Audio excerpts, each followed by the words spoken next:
মৌমাছিটা আমাকে পরাগায়ন করে দিচ্ছে, এতে ফলন আমি বেশি আশা করতেছি।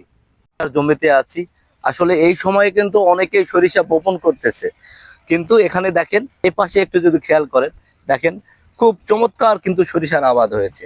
আসলে এই সময় অনেকেই সরিষা বুনতেছেন, আবার এখানে দেখেন সরিষাগুলো অনেক বড় হয়ে গিয়েছে, ফুলগুলো প্রায় শেষ পর্যায়ে। ফুল আপনারা জেনে থাকবেন যে সরিষা 15ই নভেম্বরের পরে যদি আপনারা বপন করেন তাহলে এর ফলনটি কিন্তু কমে যাবে। আপনাদেরকে অবশ্যই 15ই নভেম্বরের আগেই সরিষা বীজ বপন করতে হবে। ইনি কিন্তু সেটি করেছেন।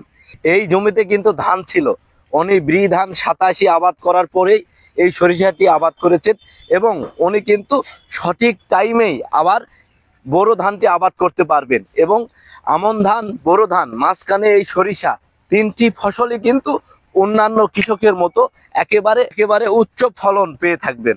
তো উনি কিভাবে টাইমটি মেনটেন করলেন সেই বিষয়ে জানবো এই ফসল যিনি আবাদ করেছেন সেই কৃষকের মুখে। আপনারা পাশেই থাকুন। তো আলতাফ ভাই, আপনি ভালো আছেন? জি আলহামদুলিল্লাহ ভাই, ভালো আছি।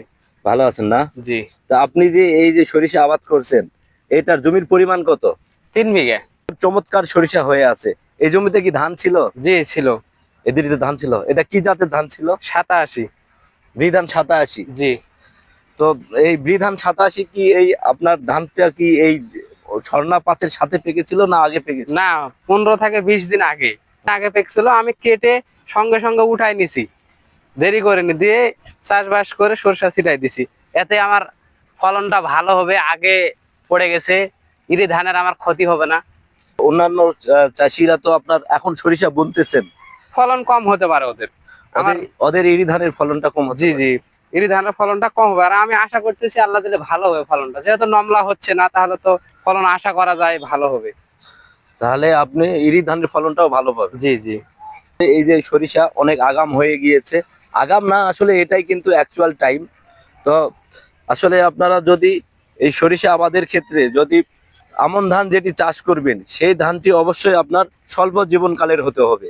যেমন বিধান 87 রয়েছে, বিনা 17 রয়েছে, এই ধরনের যেই জাতগুলো রয়েছে এই জাতগুলো চাষ করে আপনারা স্বল্প সময়ের মধ্যে আমন ধান কেটে ফেলেই সেই জমিতে যদি সরিষা আবাদ করেন তাহলে এই যে দেখেন চমৎকার সরিষা হবে, এবং বোরো ধানে আর লেট হবে না।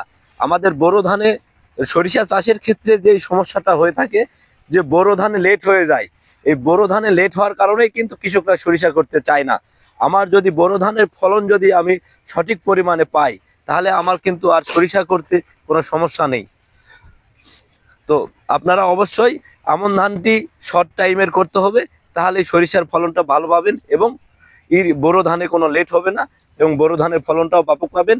মাঝখান থেকে এই সরিষা আপনার ফলন ভালো পাবেন। এখানে আপনার ফলন কেমন হতে পারে বলে আপনি আশা করছেন? দেখা যাক দিনই, গাছ টাছ তো ভালোই আছে, আল্লাহ ফলও ভালো হচ্ছে আল্লাহর রহমতে। হ্যাঁ, আমরা তো দেখছি এই যে দেখেন সুন্দর কিন্তু ফল। এতে আমার গাছ দেখেন অনেক মোটা, ডাঁটাটা অনেক মোটা, ফলও অনেক আছে আল্লাহর রহমতে, ফল খারাপ নাই। আর তো ফুল আছে, এটাও ফল হয়ে যাবে।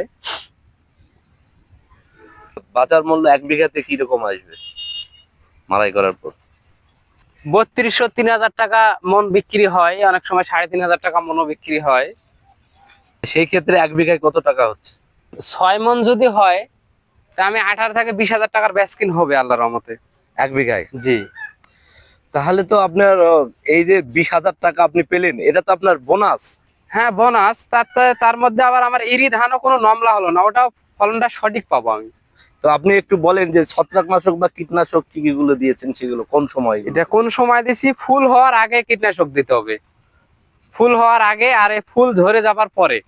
কি কি কীটনাশক ব্যবহার করছেন? আমি দিছি তার আগে দিতে হবে এটা, কিন্তু হ্যাঁ, ফুল ফুল ফোটার ফোটার আগে। আগে আমি দিছি টিটো, টিটো দিছি, আর পচার ওষুধ দিছি। আমি পচার জন্য কি দিয়েছেন? আমি পচার জন্য নইম বায়োটার দিছি, আর পোকার জন্য টিটো। আবার এই ফুল ঝরে যাবার পরে, ফুল ঝরে যাওয়ার পরে আরেকটা স্প্রে দেবো আমি, এই টাইমে দিব না। হ্যাঁ, কি তখন কি দিবেন? ওটাই দেবো আবার, আবার ওই টিডো আর টিটো আর পচার স্প্রে। ফুল ধরে যাওয়ার পরে টিটো আর নইম পাউডার দেবো। তো এই ফুল অবস্থায় কেন দিবেন না সেটা এই ফুল অবস্থায় যদি আমি ফুল অবস্থায় স্প্রে করি তাহলে আমার মৌমাছি অনেক আছে, দেখেন মৌমাছি এগুলো মারা যাবে, ওই জন্য আমি এখন স্প্রে করব না। অনেক মৌমাছি আছে, দেখতে পাচ্ছেন আপনারা তো হয়তো। মৌমাছি যদি মারা যায় তাতে আপনার সমস্যা কি?